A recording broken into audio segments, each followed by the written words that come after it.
Ladies and gentlemen, sports fans alike, welcome to another edition of Bill Swerski, Sports Talk Chicago, one of the couple, two, three best podcasts around. So sit back, grab yourself a cold one and a Polish sausage, park your keister in the French room, and listen to Bill Swerski, Sports Talk Chicago.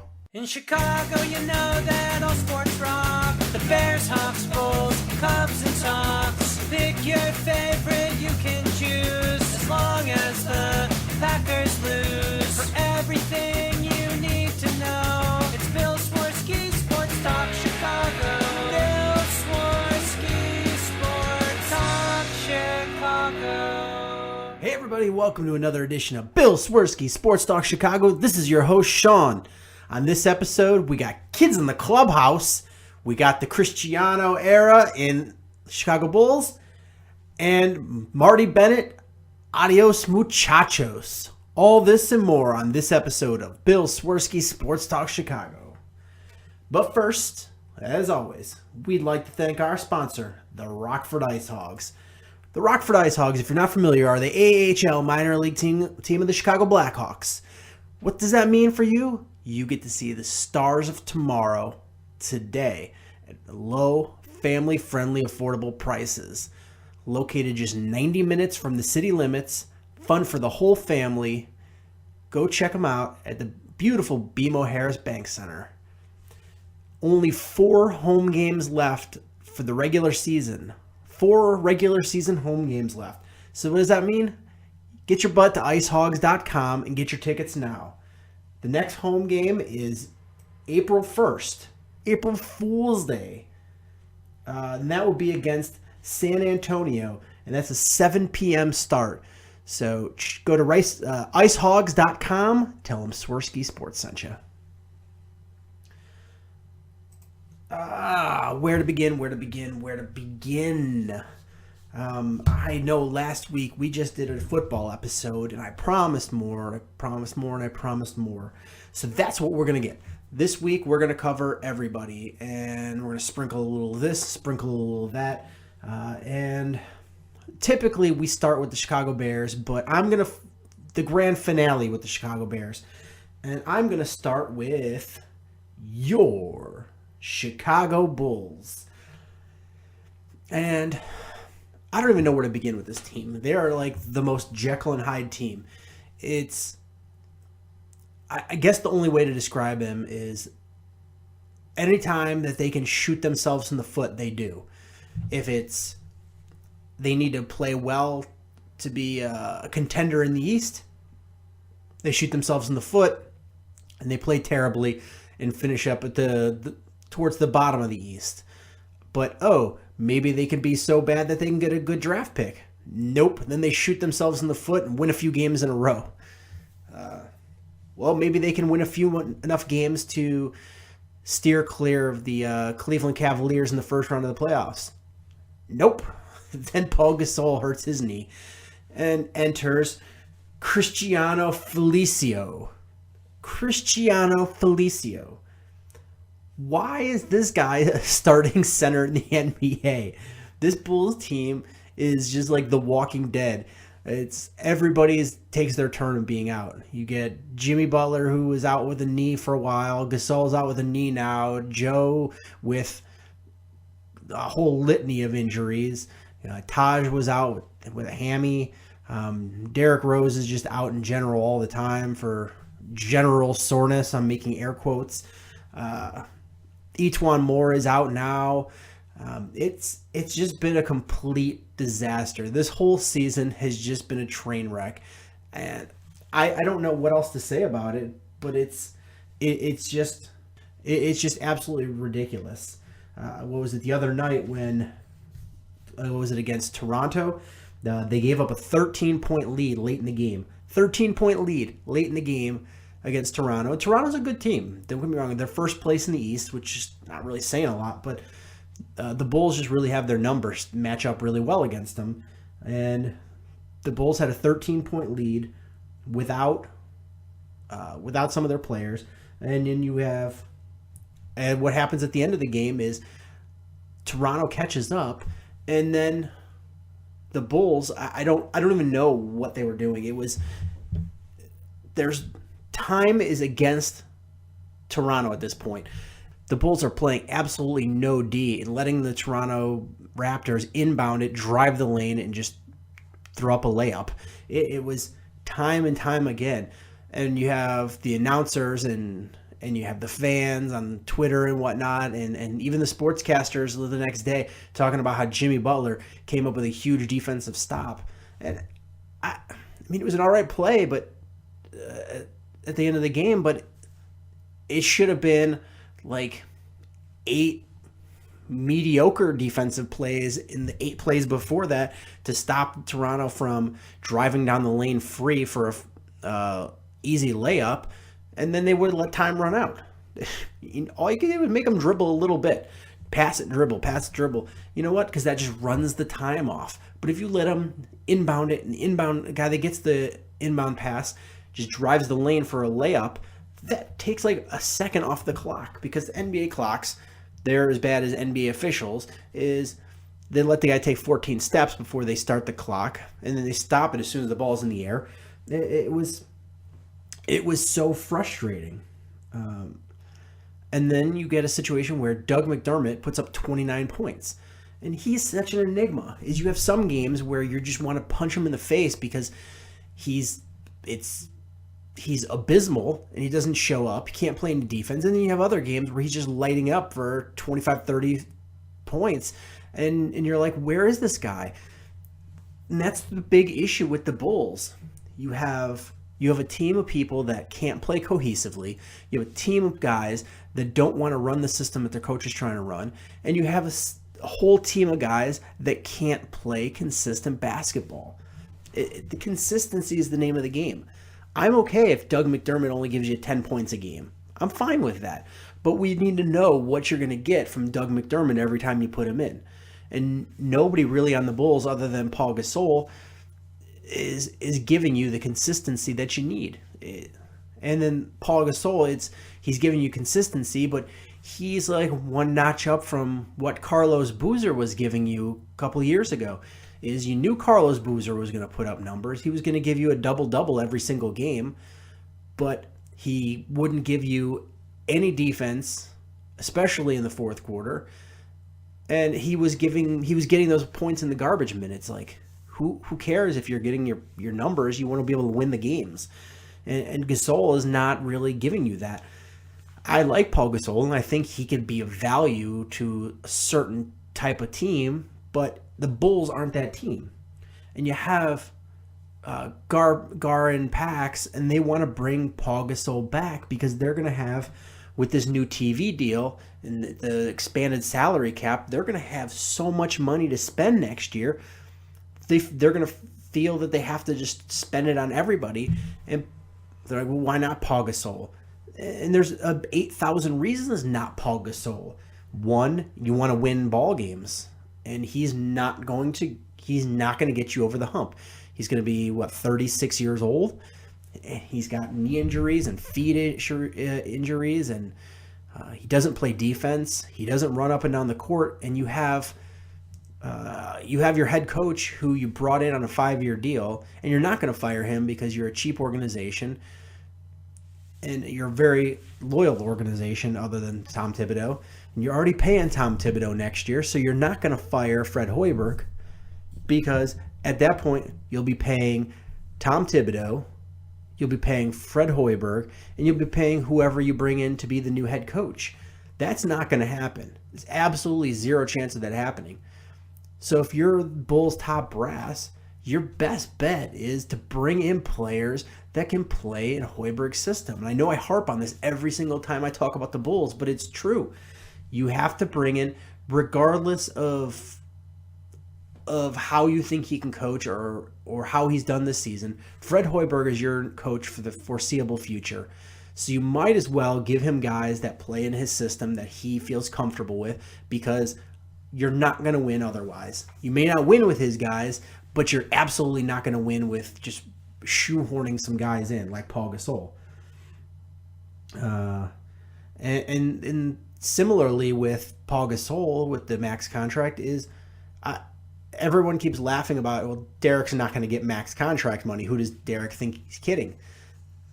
But if you think about it, there's not that many really good players. And if Derek takes on what he's done the second half of this season and puts that into a whole season next year, somebody's going to give him max contract money or really close to max contract money. They're going to give him big dollars because there's not a lot of players that can put up those kind of numbers. It's really sad. And what's even more sad is that the only consistency that you're seeing with the Chicago Bulls is their defense giving up 100 points or very close to it every single night. This, like I keep saying, is I know Tom Thibodeau is not dead, but Tom Thibodeau is definitely rolling over in his grave when he watches this Bulls team play.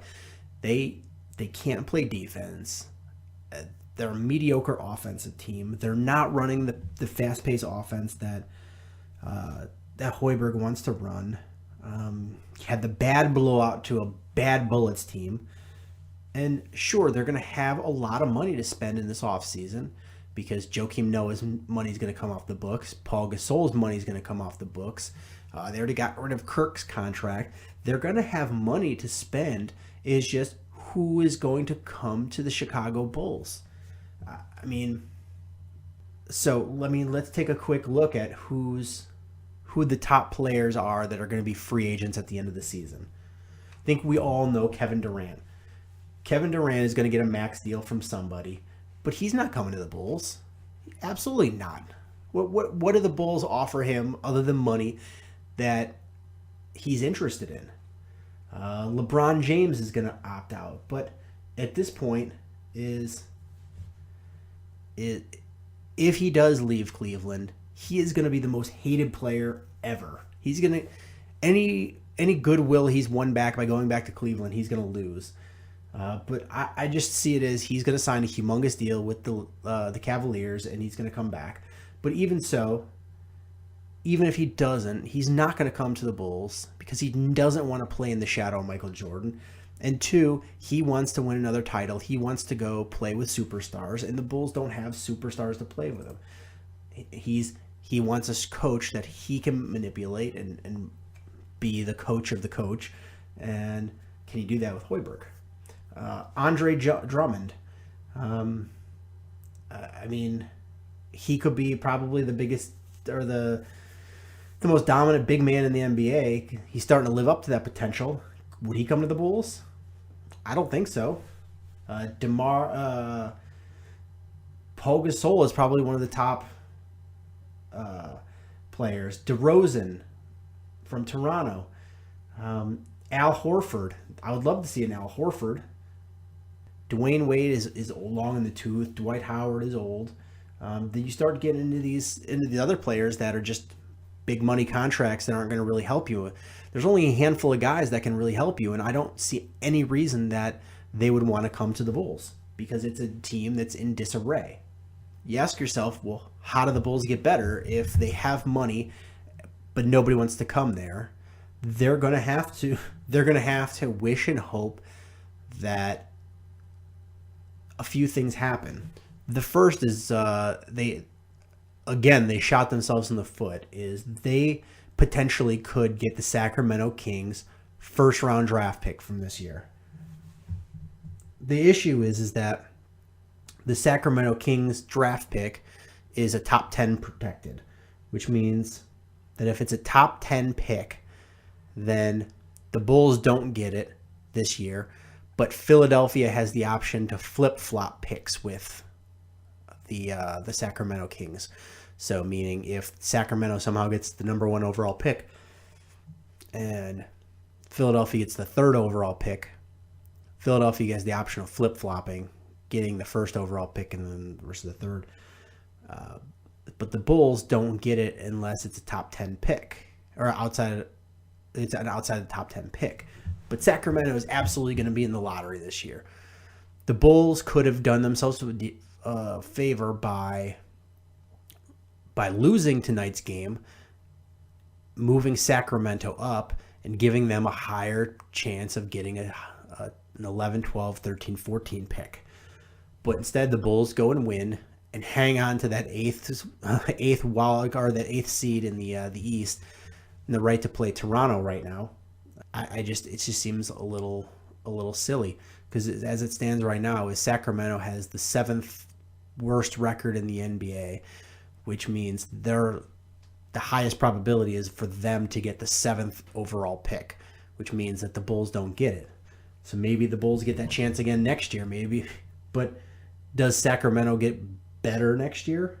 I mean, if the Bulls they didn't get it last year. If they don't get it this year, they'd get one more chance. And if the pick has not been sent to the Bulls by the 2017 season, then the Bulls get the Kings' second-round draft pick, unless that pick falls between 56 and 60, in which case the Kings keep the pick and owe the Bulls nothing from the Luol Deng trade. Leave it to the Bulls to get bamboozled by a trade. This works out really well for the 76ers, is because they get basically a double shot of getting a top 3 pick. Well, they're guaranteed a top 3 pick because they're going to have the worst record in the NBA, but they get a double shot of getting the first overall pick, whereas the Bulls really have nothing. It's just really a frustrating season to watch as a fan, because you could say, well, it's the injuries and things will get better when everyone's healthy. But when will everyone get healthy? Will everyone get healthy? And once they are healthy is what makes me have any faith that they're going to get better for this playoffs, let alone next year. Next year it could be even worse. You're going to have Joe will be gone. Paul Gasol will be gone. And you have nothing. You have nothing to show for it other than your first-round draft pick, which is going to be not a lottery pick.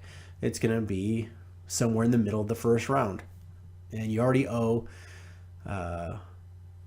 your one of your second-round draft picks from a trade. So you're not left with much. You're really not. This Bulls team is in a really tough situation right now, and I honestly feel like you need to blow this up and try from scratch, because unless you can figure out a way to bring in free agencies, unless Jimmy Butler can go out there and talk some free agents into coming to Chicago. But that's really all I want to talk about with them. Move on over to the Blackhawks. And this is another team that's has been really frustrating as of late. They had a 4th loss in a row. The record, they're 3rd place in the division. They're definitely not going to be a wild card team, but they're going to end up playing either in the first round the St. Louis Blues or the Dallas Stars, and neither one of those are really good first round matchup. It's going to be a tough one because both of those teams, for different reasons, are a really bad matchup. The St. Louis Blues are a physical team that can score. They frustrate the Blackhawks, and Dallas is a really fast team. And the Blackhawks aren't consistently showing that they can skate with a team like Dallas. In these last stretch of games, if you take away that 12-game winning streak that the Blackhawks had, where they looked phenomenal, they've been approximately a 500 record team for the rest of the season. And especially down this last stretch, they've been a sub-500 team.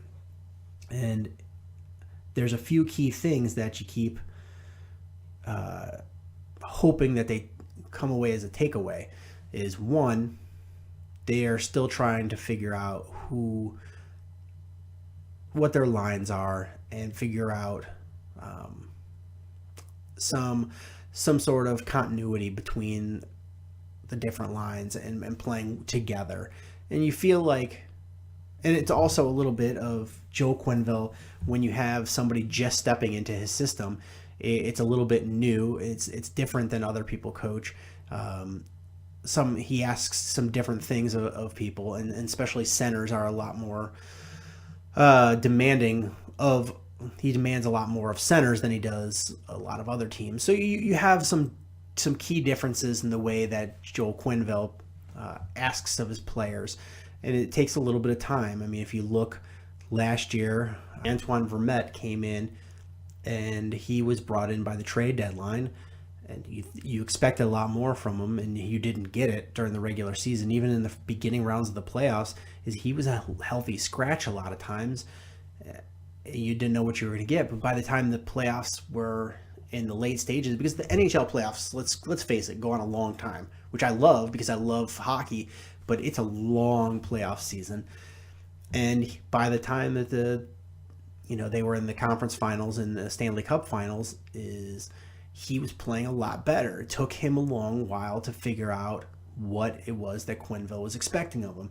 And you hope with some of the new faces that the Blackhawks have, they start to figure it out. You also have the injury issue. Marian Hossa is just coming back, and hoping to settle in. But you still have some defensive issues. Like I said, Duncan Keith is not having the most Duncan Keith of seasons. Hjalmarsson's had a pretty good season, but as of late, he's been up and down a little bit. And Seabrook has had a down season. In my opinion, he's had a down season. And you have Trevor Van Riemsdyk, who they keep bouncing around from the left side to right side, trying to figure out where he belongs. There's been a lot of inconsistencies there. There's been a lot of talk about the PK for the Blackhawks. The penalty kill has just been really bad. That's really something you're going to have to fix by the time the playoffs start. And a lot of that is just being a half step here, half step there. And some of that is anticipation, not just you anticipating where the play is going or where the puck's going or where the pass is going, but also where your teammate is going to be, because you really need to have almost a sixth sense playing on that PK, because you have to know where everybody else is. It's like a really well-oiled machine moving together to make sure you kill that penalty. And we're really used to the Blackhawks being one of the top PK teams in hockey, and this year it's just they've been pretty abysmal. And part of that is you've lost Kruger, who is one of your better penalty killers. You've got some new faces on there, and it just takes some time to build who your unit is. Now, does that mean that by the time the playoffs start, which is not too long away, there's not too many games left in the season. I believe there 10 left in the season, and not a lot of games left to flip that switch. But the Blackhawks are going to have to get better.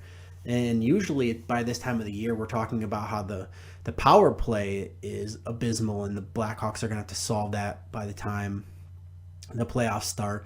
But the penalty kill is fine. And this year, it's been the power play that's been pretty good, even though it's dipped a little bit here as of late. But the power play has been really good, and the penalty kill has been bad. And for my money, I would much rather have a solid penalty kill and a suspect power play than vice versa, because the percentages are, if you're a good power play, you're still not scoring much of the time. 1 out of 5, 1 out of 4, you're not scoring a lot of them. But if you're a good penalty kill team, you're killing like 9 out of 10. It's a much better ratio for you. But you looked at the last few games, and the Blackhawks have just been dominated. They've been outskated. They're not looking good. They're not passing well. The defense looks suspect. If it hadn't been for good goal playing, they're really getting blown out. And you keep hearing players talking about, we need to work on this, we need to work on that. And even with this last game, which is a loss to the Wild, they're talking about how they're a step in the right direction. But, there's way too many things that aren't going right with this Blackhawks team. Just look at the double minor that you had on Zach Parise. So you had 4 minutes of power play, and you generated 2 shots on goal. 2 shots on goal. That's not something you can continue to do. It's been not a good circumstance lately for the Blackhawks. But on the bright side is Scott Darling has been a little suspect, but he came in that Wild game and he made some really sensational stops and he looked pretty good. Back to the form that we saw him last year, and he gained the hearts of the Chicago fans. Scott Darling is he looked good in his last start. You also have to have a positive takeaway that they were able to fight back against a good goalie and a good team with 2 late goals, one by Richard Panik and one by Andrew Shaw, that tied the game up. But again, you're looking for consistency, and you're looking for be able to put some points on the board. Andrew Shaw has been moved to the fourth line, has provided a spark there, but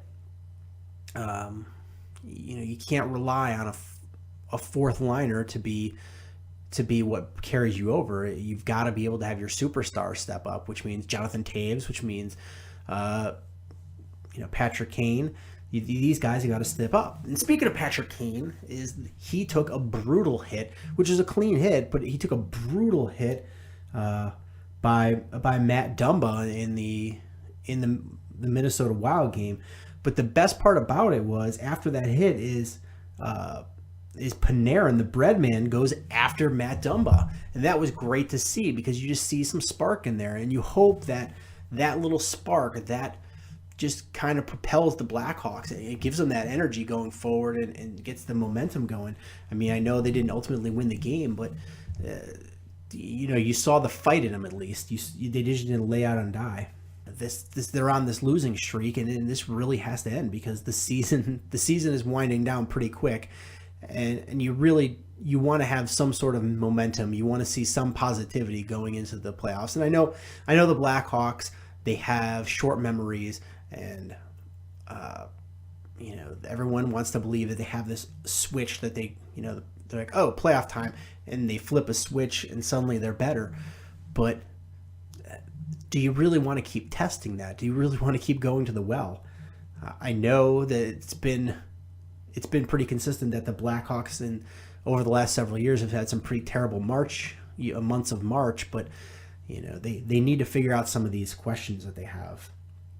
And then finally, the last thing I want to say about the Blackhawks is with their salary cap issues, with the spark that they've gotten from Andrew Shaw, it's going to be really sad to see him go because I don't see any way that they're going to be able to re-sign Andrew Shaw with the cap limitations they have. It's going to be a really, really tough, sticky situation, and somebody's going to get a good player, and he's going to get a good chunk of change.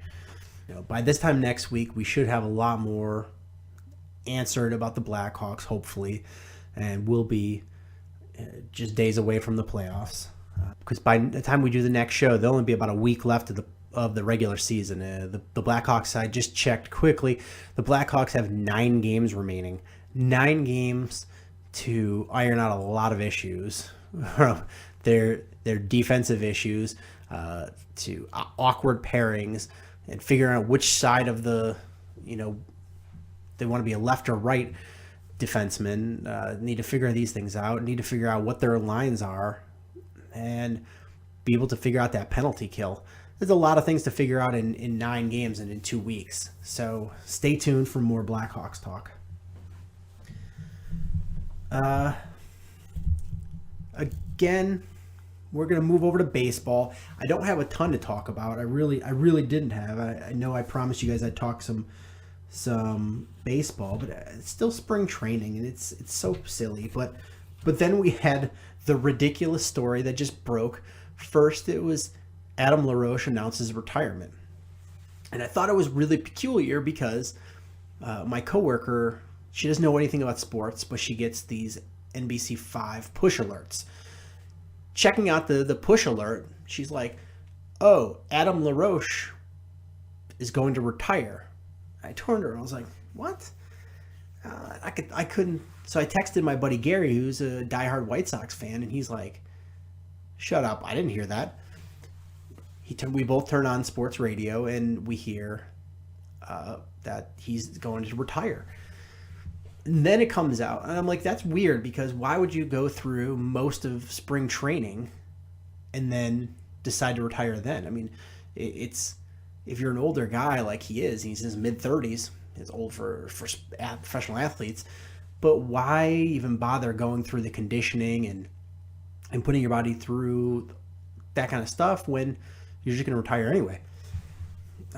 Then it comes out that he's retiring because he can't bring his 14-year-old son to the games every day. Not just like bring him to the games like he bought him a seat, like in the clubhouse, in the dugout, during every single game. Like, that's absolutely ridiculous. I mean, it's absolutely ridiculous. Now, I want to try to, I've been tossing this back and forth, trying to consider both sides of this. And I can't think of any way where I don't side with the Chicago White Sox on this. Now, from Adam Laroche's point of view, he's talking about how family first and this and that. But, I mean, you could hire a nanny to watch your kid during the games and then hang out with him before and afterwards. You're still a good parent. You could bring him to a game and put him in it. You're making $13 million a year. Buy him a seat. Let him watch from the crowd. Good parent. Bring him a couple times in, because in baseball locker rooms, there's always kids there. I mean, people bring their kids, but it's just, you don't bring them every single day. This kid was there so much that somebody decided to give him a locker, his own locker, next to his dad. Now, I mean, that's nice and all, but for all you people out there listening, ask yourself, are you allowed to bring your kid to your job every day? No. It is one thing if he was trying to bring his kid to the job every day and making it awkward for people, but he's also sucking at his job he's supposed to do. He batted .207 last year with 12 home runs, or 12 home runs. He's not putting up any kind of numbers that you would expect a guy that you're paying that much money for and you signing to a lucrative deal to put up. He's not putting it up. So he's not even doing his job, but he still wants this perk of being able to bring his kid to the game every day. And now think about it, is Adam Laroche has been in the league, 10 years? Now, if you're a young kid and you're in the league 1, 2, 3 years, and you find it kind of uncomfortable to have a little kid in the locker room. You know, you feel like, am I okay to get naked and take a shower? Is that weird? But I want to take a shower after a game. Can I swear? Can I do all kind of antics? I mean, the thing is you're in a locker room.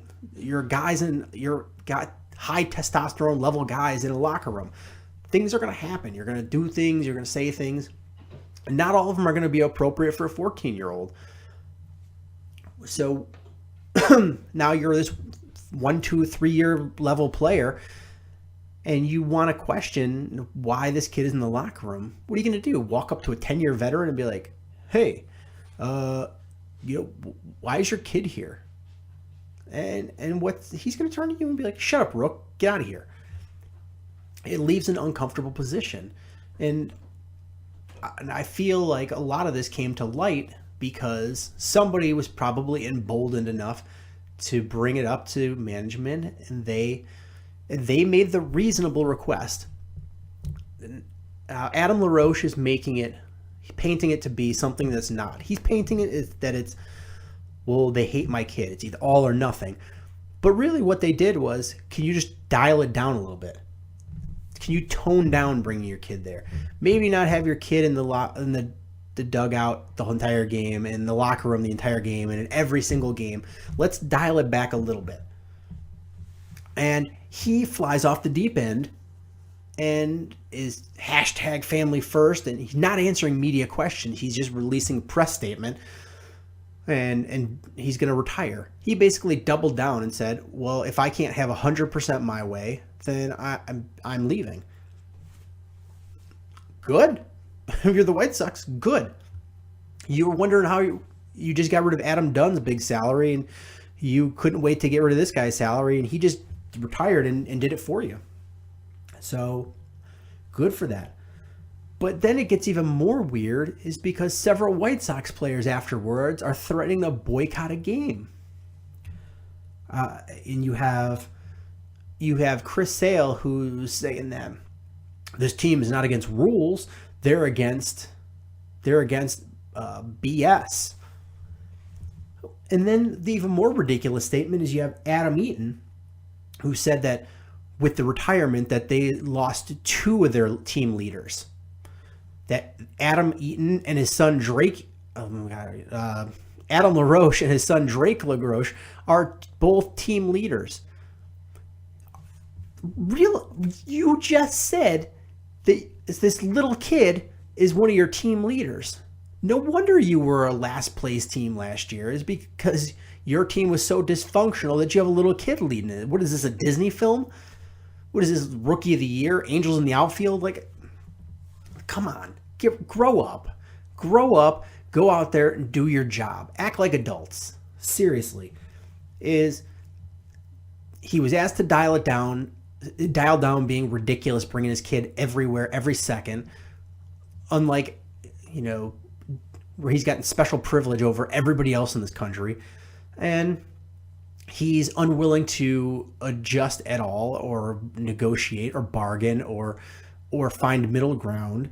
And instead, he takes his ball and he goes home.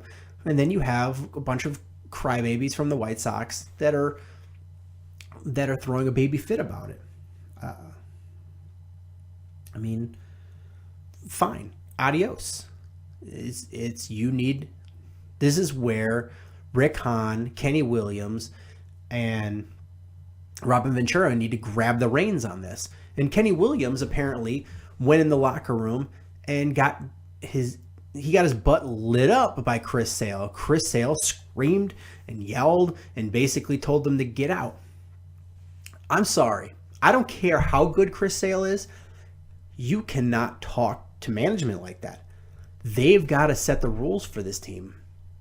The way that this organization is going, I can't see them winning the division. I think they have the talent to be able to compete for this division, but you have disorganization, you have no structure. That's where your downfall is going to be. There's absolutely no way a Tommy Lasorda or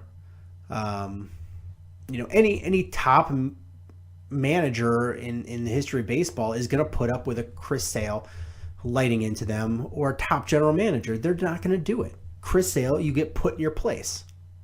You internally suspend him. Sit his ass down. Instead, what you have is he lights you up. Then it gets out into the public where everybody knows he lit your butt up.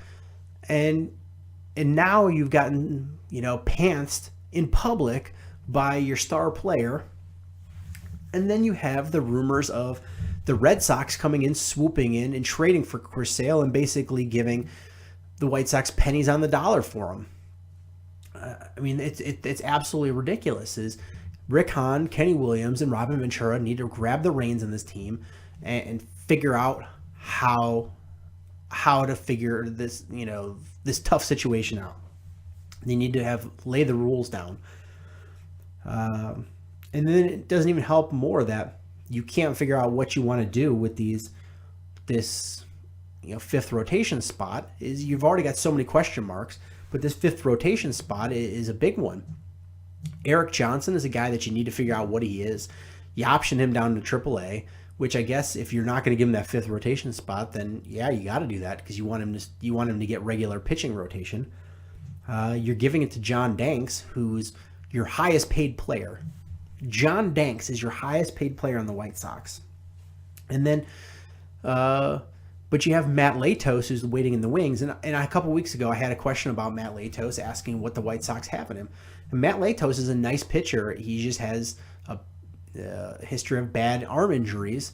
And if he can be healthy, you get that arm back to form, you're going to have a solid guy. And he should be that fifth starter over a John Danks. But you don't know what you're going to get with this team because they're already tearing apart at the seams and they haven't even started the season yet. Which is the exact opposite of what you have on the north side. Is the media is trying to create, the Cubs are the story of the Chicago baseball. They've got the hot young players, they've got the big money stars, they've got the super cool head coach who everybody loves, and they're the darlings of baseball. And everybody's trying to take the White Sox story with the chaos that's going on there and spin it into a Cubs story. So several people have asked Joe Maddon about what would happen if he had this situation. And he's like, whatever, I let the locker room deal with it. I don't want to make these rules. He, unlike what the White Sox brass is doing, he's taking the reins of this team, but he's taking in a way of letting everybody be an adult and deal with their own problems, not stepping in, empowering everybody and giving them the tools to make adult decisions.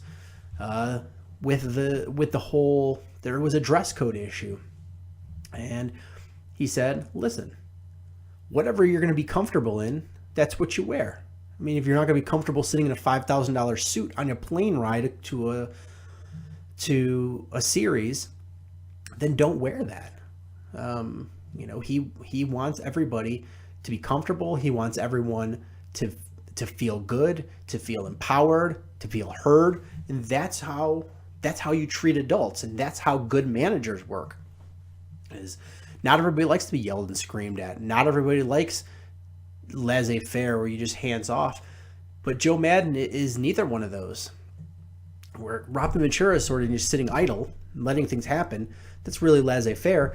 But Joe Maddon is, from the outside, kind of looks like that's what he's doing. But really, he's empowering his players to make good decisions about how these things work. And to be fair, is if you're coming off a terrible season, it makes it harder to be receptive to that type of leadership. But when you came off a really good season and you're coming off a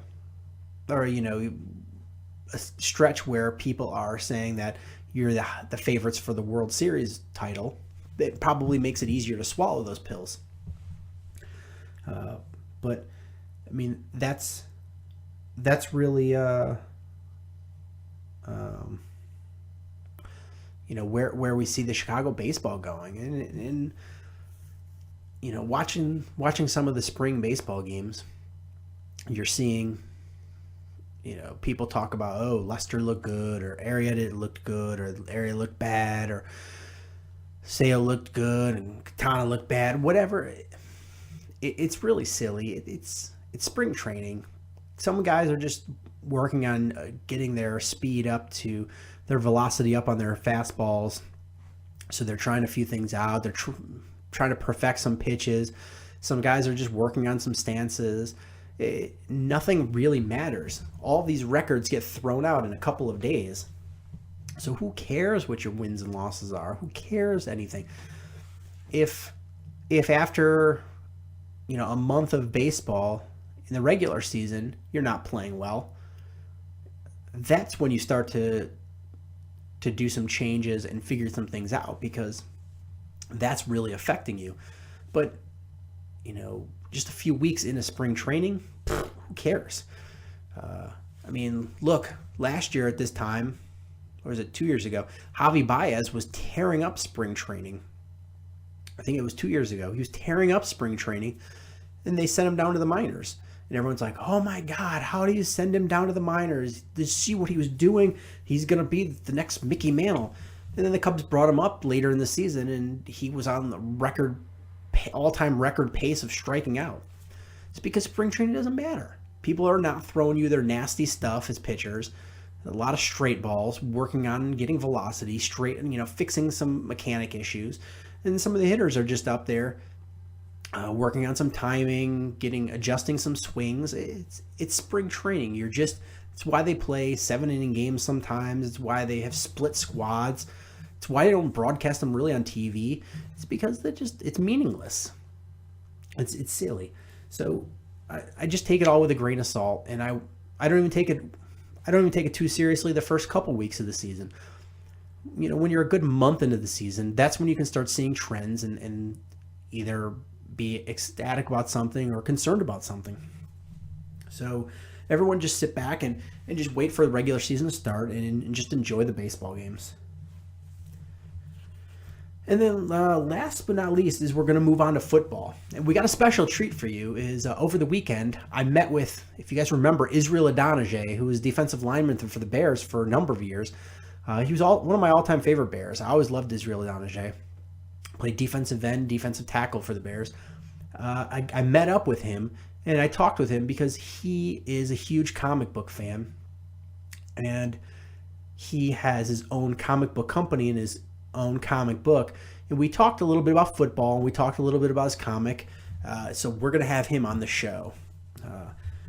And so I guess we'll start with that, with the Bears. And so here we have Israel Idonije, and he's talking about his comic book, The Protectors, which is out now in trade paperback. And if you're not a comic book collector, that means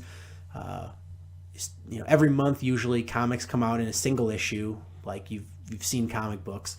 But when they get a certain number of issues together, they take those single issues and they put them together in a bound, bigger book that they call a trade paperback. So it's not a hardbound book, but it's a soft bound book, but it's got an actual binding on there rather than the saddle stitch. It's called a trade paperback, and his comic, The Protector, is out now in trade paperback. And in the coming weeks, I'm actually going to have a copy to give away to one of you lovely listeners, autographed by Israel Idonije. So be on the watch for that. But go to our website, swerskisports.com, and you can check out Israel's website, Athletic Comics, and check out his comic book, The Protectors. So here we go with Israel Idonije, former Chicago Bear.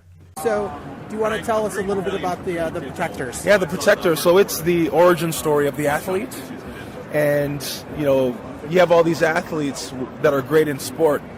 The Protectors tells you the origin, that their gift in sport is actually a byproduct of a greater gift that they were given to save humanity from this dark force that controls our world today through politics, media, and religion. So the dissenters, Zergerus, Tanar, and Ragnar, they're actually this dark force from another dimension that are working to subjugate all of humanity and the human race. Gaelic comes to Earth. He spreads his essence to the four corners, and then now has to bring these athletes together and say, you're not just an athlete, you're actually more than an athlete. You were given this gift because you need to now come together so we can fight this evil force. And it's a great story. And so you started developing this when you were with the Chicago Bears, correct? Yeah, 2007 in Bourbonnais, Illinois, in my little, 7x7 dorm room. It took 3 weeks, and at the end of the 3 weeks, we kind of created the universe of the Protectors. So what is it about being at training camp in Bourbonnais that brings out like the creative side of people? Because Kyle Long is driving around in a giant tricycle at training camp last year, and you created the comic book, and everybody's doing something. Is it just because there's not much else to do in Bourbonnais? Or? Yeah, exactly. I think if you have a creative bone in your body, 3 weeks of that training camp grind, just for your own sanity, you want to do something or engage in something to keep your sanity. Training camp is literally 3 weeks. Football, especially when I was playing, it was 2 days. These young guys, they got it good. They don't do 2 days anymore. But then you'd wake up, you'd have a practice, you'd eat, you'd have meetings, you'd have a night practice, and you did that. At one point, we used to have 7 2-a-days in a row before we had a day off, a break. So during those times and things like that, when you get to your room, you nap, you elevate your feet, you ice, and then, you just want to do other stuff. I'd play my guitar or I'd write, just hang out. So there's when you come up with an idea, a creative idea, there's the big gap between that and actually bringing it to fruition. Yeah. Is what kind of pushed you over to decide to bring this to fruition and actually have the comic book? Well, so early on, like 2008, I actually just cold call, reached out to Marvel in DC, and I wrote them an email saying I got this concept to fill this gap that I believe existed between sports and comics. That being that these sports fans know every statistic, they know everything of their favorite athletes, and then comic fans, they know every character, they just know the detail from the illustrator to the writer. They just they're locked in and they're the same fan to me. And there was no real sports story that told the origin of athletes that was really rooted as a comic story. I watched a lot of pro stars growing up, so that was Wayne Gretzky, Bo Jackson, and Michael Jordan. They were given these powers, and that was more, I think, anchored in the celebrity of who those guys were. And even you look at NFL Super Pro. I just felt like I think we could tell a better story that ultimately not focus on the athletes, but these guys are heroes that have lost their way, and because they had that gift, they've all just kind of moved towards being athletes. So that's kind of what brought on the journey and was the root of starting it. And it hasn't been easy. Ron coming on and bringing Bart on took it from here to another stratosphere. Bringing in legends like this, who this is what they do. This is their creative gift is crafting stories. So when I gave him our initial Bible and said, hey, this is what we have, he said, yeah, this is great. And even when I sat down with Ron for maybe an hour, 2 hours in San Diego at the con there, and we had breakfast, and I kind of just brain dumped the whole thing. And he's like, you know what? Yeah, I like it. That's pretty cool. So getting his blessing was all right, man, maybe we have something. When my mom said it was great, I couldn't then, I wasn't all in at that point. But when Ron got on board, and Bart, and then just the team, the community that we're fortunate to work with, it's been a great journey, and it's perseverance. It's we're, from 2007 when it started, we just, completed our first trade, which is amazing. And it's just, it's been a lot of fun. And what did you get feedback from Marvel or DC, or did they treat you like they treat everybody else? Yeah, they're like, listen, man, get out of here. You have the sports heroes as well. Since last time I talked to you, the Athletic Comics has a lot more on the site and seem a lot more active. What about the sports heroes that you do? Tell us a little about that. Yeah, so sports heroes is kind of the bridge from the fictional protectors to the reality of athletes as heroes. So we have the license to take our athletes and make real comic depictions of them. So we have, I think, over 25 characters. We were partnered with an original retro brand, so now you can get some of your favorite players as heroes on our T-shirt line. And it's been a lot of fun. It's been great. It's been well received. The thought being, as I mentioned, fans want to wear their heroes, and there's fans that love a J.J. Watt, which a lot of fans love that product. It's because it's J.J. Watt, energy burst, just finished getting a sack on a T-shirt, and it's just fans connect with that, so it's been great. Do you feel a little bit of a jinx because Calvin Johnson and Peyton Manning both retired after you? You know what? Yeah, I saw that. Man, we gotta do some new artwork. But the good thing is we have a Legends side of the company, so it'll be Sports Heroes Legends. Is that when we're gonna get an Urlacher? Well, Urlacher's already done. Oh man. Yeah, so Brian's already done. And he's definitely a legend. So when are we gonna see more Chicago Bears players? Right. So we just finished the Forte. But now he's with the Jets, so it was just oh my God. And we were going to do a Martellus Bennett last year. He's gone to New England. So that's another thing, the game has changed so much. There's a lot of transition in the game today. What we need is an Eddie Goldman. Eddie Goldman? Yeah. That's you know what? You got to get the big fat guys in there. They don't get any love. You sit right in the middle of the line. You don't get any love in there. All right, you know what? I'm going to put that on the list. Eddie Goldman. Done. As a former NFL player, now that we're coming up on the NFL draft, is that a bittersweet time for you? No. I mean, I played 11 years, and nothing but love through the journey. for the teammates, the guys that I played with, playing in Super Bowls, playing probably in what is the greatest sports city in the country. It's been just an incredible journey. So, draft and all those things, the season starting up, it's just an exciting time. I'm happy for the new crop of young guys. I remember when I knew everybody on the team. I look at the roster now and know like a handful of guys. So it's just crazy how fast time flies and how quickly things change. It's been wild, but I'm excited. I want our home team to win. So I hope the changes that we're making at least facilitate and begin to move us towards, some winning seasons and ultimately a championship. With your Legends line, are you going to do Lance Briggs? Because he's a big comic book guy. Lance is a big comic guy. He has a comic called Seraph. Lance, if you're listening, man, when are we going to get another Seraph, man? Bring her home to Athletic Comics. We want to help you out, bro.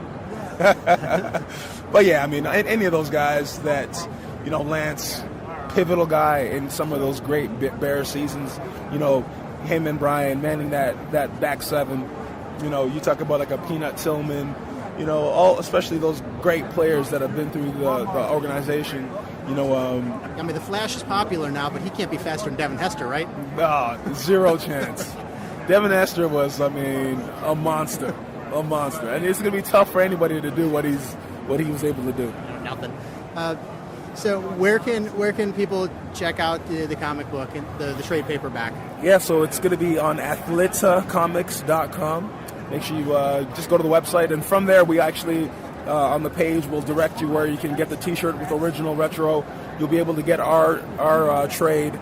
You can just order it directly from us, and then in the coming weeks we'll have it up on Amazon. You can order it from there as well if you're an online buyer.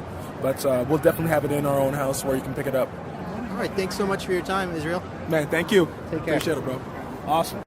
Thanks so much for Israel for being on the show. I always love talking with him. He's such a good guy, fun to talk to, and really interesting with what he does and some of his diverse interests, and such a well-spoken guy. I love talking with him. If you ever meet him, super fan-friendly, really great guy.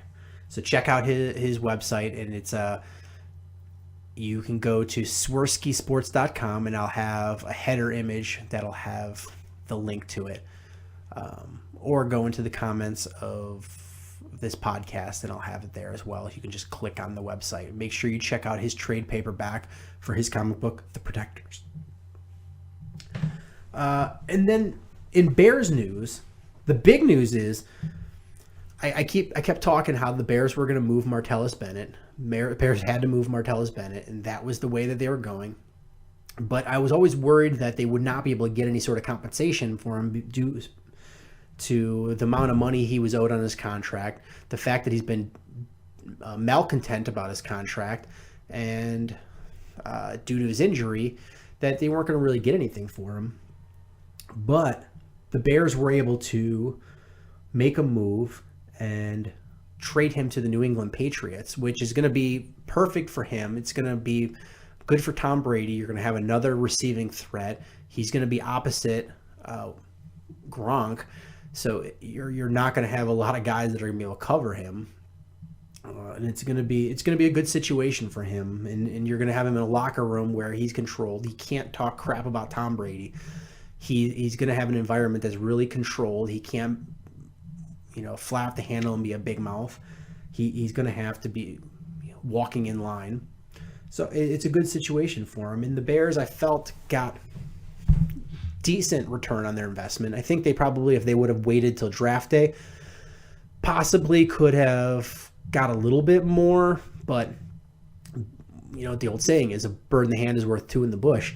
The Bears were able to trade Martellus Bennett, and they gave up one of their 6th-round picks, and they moved up and got the 4th-round pick of the New England Patriots. So basically, they moved up 2 rounds. So they got basically traded Martellus and a 6th-rounder for a 4th-round pick. I figure that's not bad. You're much more likely to get a starting caliber player in the 4th round than you are in the 6th round. So that gives the Bears a better opportunity to try to get somebody that's going to be impactful to them, and I don't think Martellus Bennett was going to be. And what else is left in free agency? The NFL draft is a few weeks away. It's going to be at the end of April. We're at the end of March right now. And the Bears still have some gaping holes. Most notably, they would love to add another tight end in that roster. Add some depth at the defensive line, especially maybe even a starting caliber 3-4 defensive tackle. And a veteran defensive back, another cornerback, because typically the Bears are going to have to be playing a lot of 3 cornerback sets. You've got 2 nice cornerbacks in Porter and Fuller, but who's that nickel back? It's going to be Bryce Callahan? Is it going to be Sherrick McManus? Who's going to be that third cornerback?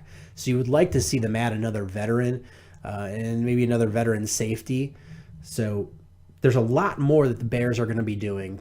Trust me, is at this point last year, this is where the Bears were starting to fill their roster with 1-year prove-it deals where they were giving guys veteran minimum money or very close to it on 1-year deals because those guys weren't getting long-term deals that they wanted. And it's been a good philosophy for the Chicago Bears and Ryan Pace is they're adding top talent when they can, and then the bottom of their roster is they're throwing guys against the wall and seeing what sticks. If a guy is not playing well, they dump him and they're basically churning the bottom of that roster, because when you keep churning players, eventually you're going to find somebody that is able to do what you need him to do, whether that be step in and be a spot starter or bat over their heads and give you a good solid season like Jarvis Jenkins did or like Porter did, and make a name for themselves as a Chicago Bear. And if they can't do that, then they just get moved on, and it's low risk, high reward. If you dump a guy that's making $800,000 a year halfway through the season, you're only on the hook for $400,000, and that's a lot of money for us. But as far as $160 million salary cap, whoop-de-doo, it's not that big of a deal. And the Bears around this time last year is when they started to add those 1-year deals. So you're going to see the Bears fill in a lot of those rosters, and that's going to do is a couple of things. One, it's going to fill any sort of holes that the Bears have, some deficiencies like lack of defensive line depth, defensive back, lack of depth. And it's going to fill those holes and allow the Bears to keep their philosophy of drafting the best player available. And then that's a good thing for the Bears is to be able to do that. When you have no glaring holes, I mean, sure, they have deficiencies like I said with the defensive backs, defensive linemen, but at least if you have warm bodies who are able to perform, it makes it a lot easier and you're a lot more comfortable just drafting the best player available. And what that does is brings better talent, moves your top talent up to a higher level, and brings your overall talent up. And usually you have a better success rate when you draft best player available rather than trying to identify your biggest area of need and draft that first, and then your biggest need and drafting that second. You wind up with a better product on the field. What else with the Bears? Do I have anything? I think that's about it for the Chicago Bears.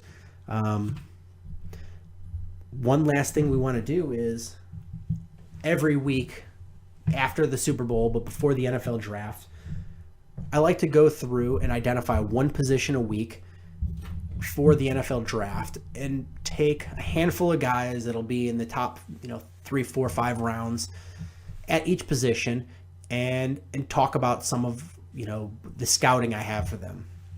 And how I do this is I take actual game film, not highlight reels, but game film where I can see every single play of an entire game, and I watch several games and I see every single play for several games that they're involved in, so I can see all of their traits, good, bad, and otherwise. And then every week I identify a position and I talk about a bunch of guys. And because I have a lot of things going on in my life, from job, family, etc., I sort of just draw this arbitrary line of where I stop, evaluating players. But like I said, I love doing this. So if there's a guy I didn't cover, and you want me to go back in and cover them, I definitely will. You just have to say it. I sort of just draw an arbitrary line. So if I didn't cover somebody, I'll definitely go back if you have an interest. And if the Bears if the Bears draft somebody and I haven't talked about them, I definitely go back and watch film with them and evaluate them too. Excuse me, old. I did get a request from a loyal listener about Darren Lee, the linebacker from Ohio State. And he's a guy that I talked about inside linebackers, and I know he's played inside linebacker, but he's sort of like a safety linebacker hybrid. I don't really see him being able to play inside linebacker in the NFL. I see him as an outside linebacker in a 4-3. We went back and forth a little bit about our opinions on him, but I really don't see him being an inside linebacker in the NFL. I see him as a 4-3 outside linebacker. I really don't see much of a chance of the Bears drafting him.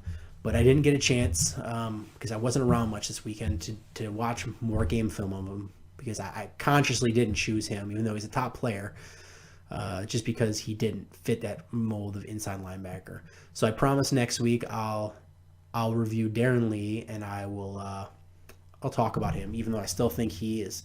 I did watch some film. I just didn't take any notes. I think he's definitely a 4-3 outside linebacker. I was supposed to do safeties this week, but there's a lot of safeties that I want to look at because I think that's going to be a big position of need for the Bears, and I think they're going to end up taking a safety somewhere along the line. But I didn't have a lot of time to go back and look, so I flip-flop this week and next. So this week I'm doing guards, offensive guards, and next week I'll be doing safeties. So let's jump right in.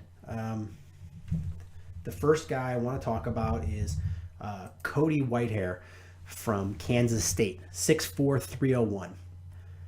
Pros, he's got great footwork. He's got great speed for a man his size, and he's pretty strong. The cons, for a strong guy, he gets pushed around way too much. I think a lot of it is a leverage issue because he gets stood upright way too much. Sometimes it's him on his own. Sometimes it's as he goes into a block, he wants to stand upright, and I'm doing like a T-Rex sort of motion because that's sort of what he's doing. Is he's letting guys get in on him, and he's standing upright, and you lose the leverage battle there. And even if you're a strong guy, there's only so much you can do. You got to keep those legs pumping. You got to keep low leverage, and you got to win the point of attack. And sometimes he forgets that. Now, Cody Whitehair is interesting because last season he played left tackle. His senior year, he played left tackle in college for Kansas State. But I've read an anonymous AFC scout that was saying that Cody could play all 5 offensive lineman positions. Now, I have a slightly different opinion. I think he could play all 5 positions, but I don't think the right side is his forte at all. I see him as being a left side of the offensive line, and that's where he's going to make his money. Like I said, he played left tackle his senior year, but I see him as more of a left guard. He's definitely mobile enough to play left tackle, but he looks a little awkward in space. I think it's going to be like a Kyle Long situation where he could be a tackle, but he's going to excel much more as a guard. He's mobile enough to pull. He can work well in space, but he's really going to excel in that confinement of the tackle center gap. I think that's where he's going to make his money, and I think he's going to be a good guard. Most notably a left guard. Next up is Vidal Alexander from LSU, 6'5", 326 pounds. This guy is an absolute road grader. Very big, very powerful guy. Fairly nice speed for a man his size, and he played in big-time competition playing in the SEC. Cons, Although he's fairly fast, he looks really awkward in space. Like he doesn't know where to go. He's out of control when he's running. He's a guy that played 2 seasons at tackle and 2 seasons at guard while at LSU. I think he could play either one in the NFL, but I honest to goodness think that he's going to be better off being a right guard. As a right guard, I think he's going to be in the best position to do the best possible work in the NFL. Next is Landon Turner, 6'4", 330 pounds out of North Carolina. This guy's an absolute ogre. He looks way bigger than his list, 330 pounds. And if you're somebody that looks way bigger than 330 pounds, it means you're a big, big man. The cons on this guy is he misses way too many blocks. It's like sometimes he just doesn't know where he's supposed to go and just tries to shove somebody and he misses. He's not the best pass blocker, and he can't always get around when he needs to when he pulls. I think this is going to be a guy that you're really going to have to watch his weight, and if he's going to be successful at the NFL level, he's going to have to play lighter than he did in college, because he's going to have to be more mobile, and you're going to have to work with him on his athleticism and his speed and his mechanics. You can't teach big, and he did play very well at times, but I think he has a lot of room to grow as a player. But conversely, he has no more room to grow in size, and he's going to have to shrink in that capacity. Next up is Christian Westerman, 6'3", 298 pounds out of Arizona State. He is extraordinarily athletic for his size, fast, good run and pass blocker. He might need to put on a little weight. His frame, he looks almost like a bigger tight end out there. It's weird to think somebody's 300 pounds and they could put more weight on their frame to fill out, but that's the case with Westerman. I like Christian a lot. He reminds me a lot of Kyle Long. I don't know if he's as strong as Kyle Long, but he reminds me a lot of Kyle Long. He played left guard in college, but I could easily see him playing left tackle as well. He's going to be a mid-round steal pick. I like him a lot because he's tough enough. He's kind of like Kyle Long, where he's not like a nasty guy like some of those old Cowboys and Redskins offensive linemen, but he does have a streak in him of toughness where he'll go out there and just maul you and knock you to the ground. But he's so athletic and got so much finesse that he can move in space. I like Christian Westerman. I think he's going to be a great pick. Next is Joshua Garnett, 6'4", 312 out of Stanford. Fundamentally, he's a solid left guard. I think he could play either side, left guard or right guard. He played against big-time competition in the Pac-10 with Stanford, and he's got enough speed to pull in short pulls, and he can run block very well. The cons on him are that whenever you have a long pull, it's really tough for him because he's got a good short burst speed, but then he plateaus very quickly. And he can get really lazy with his footwork and try to just out-muscle you, and that's not going to work in the NFL. I like Garnett, but I think he's going to really need to take hold of an NFL conditioning program, and if he can do that, I think he could be a solid guard in the NFL. And the last guy we're going to talk about is Sebastian Tretola, 6'4", 312 out of Arkansas. This guy is a massive human being. He looks way bigger than 312 pounds. I think they probably just weighted left leg. But he only allowed a half sack in his junior and senior years. And he's like an immovable object out there. But the cons are, he came into Fayetteville at Arkansas 50 pounds overweight. He is kind of lazy. He's got bad footwork and he's slow. But sometimes when you are in the trenches in the offensive defensive line, you just throw some of these other things out the window and you just look, can the guy play? And clearly the numbers show that he played in the SEC and only allowed a half sack in his junior and senior years and was the best offensive lineman in the SEC. That speaks volumes. But as far as the NFL goes, I see him as a real boomer bust pick, because if you can get him motivated and overcome this laziness and get his footwork good, you're just gonna have a monster in there. He's gonna be like the guy who got suspended from the Dolphins for being a bully. I'm drawing a blank on his name. Just signed with Buffalo. He's gonna be a lot like him, where you're just gonna have a solid offensive lineman for a long time. But if he can't overcome these limitations of his footwork and slow, or if he can't control his weight, he's going to be a failure. So I see boomer bust with this guy. And that's really going to do it for this episode of Bill Swerski Sports Talk Chicago. Thank you guys so much for listening. Please make sure that you subscribe on however you're listening, whether it be iTunes, YouTube, Stitcher, whatever. Make sure you subscribe. If you have questions, I'm more than happy to answer them. Just send them on over. You can do it on Twitter at Swerski Sports, Facebook.com/Swerski Sports, or SwerskiSports.com. Share it with your friends, and also make sure you go out and check out Israel Idonije's comic, The Protectors, from Athleta Comics. Please check it out. I will have one for our contest, but in the meantime, you guys should go out and buy one. And again, thank you guys so much for listening. And until next time, bear down. Cubs win! What a lucky break! The good Lord wants the Cubs to win! We thank Ditka and God for all they have provided. Cubs win! Cubs win! Cubs win! Oh, I don't want her, you can have her, she's a Packer fan. She can't fit in my van. And she looks like Remember, New Yorkers, smoking crack is not legal on the plains. Bears 31 to -7. The Bears! Oh, when the Bears go bearing down, I wanna